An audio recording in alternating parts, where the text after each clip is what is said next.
مواہب لدنیا کے مطابق نجران کے عیسائیوں کا ایک وفد 60 سواروں پر مشتمل تھا، مدینہ منورہ آیا۔ انہوں نے کہا کہ اگر عیسیٰ خدا کے بیٹے نہ ہوں تو بتائیے ان کا باپ کون ہے؟ پھر سارے ہی بولنے لگ گئے۔ سارے بڑوں نے لکھا ہے باطل کا شور زیادہ اور حق کا زور زیادہ۔ سامنے میرے نبی پاک نے ارشاد فرمایا کہ بیٹا باپ سے ضرور مشابہ ہوتا ہے۔ انہوں نے کہا ہاں جی، بیٹا باپ سے مشابہ ہوتا ہے، بیٹا بعد میں پیدا ہوتا ہے، پہلے باپ پیدا ہوتا ہے۔ پھر حضور علیہ السلام نے فرمایا کیا تم نہیں جانتے کہ ہمارا رب حی لا یموت، یعنی ایسا زندہ ہے جس پر موت نہیں آئے گی، جبکہ عیسیٰ علیہ السلام پر موت آنے والی ہے؟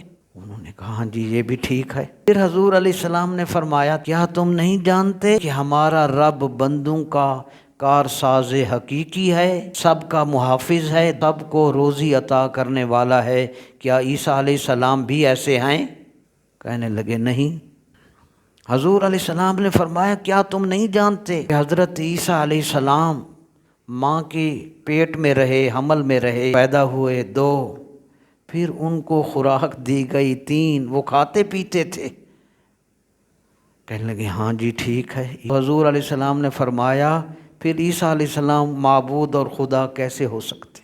حضور کی اس گفتگو کے آگے وہ سب خاموش، سناٹا چھا گیا۔ اعلیٰ حضرت نے حضور کی شان میں یہی لکھا میں نثار تیرے کلام پر ملی یوں تو کس کو زبان نہیں، وہ سخن ہے جس میں سخن نہ ہو، وہ بیاں ہے جس کا بیان نہیں، اور تیرے آگے یوں ہیں دبے لچے فصحاء عرب کے بڑے بڑے، کوئی جان منہ میں زبان نہیں بلکہ جسم میں جان نہیں۔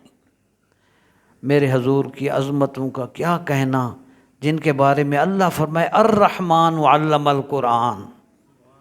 حضور کو رحمان نے قرآن سکھایا۔ جس محبوب کا استاد خود رب العلا ہو تو اس محبوب کے علم کی وسعت کا کون اندازہ لگا سکتا؟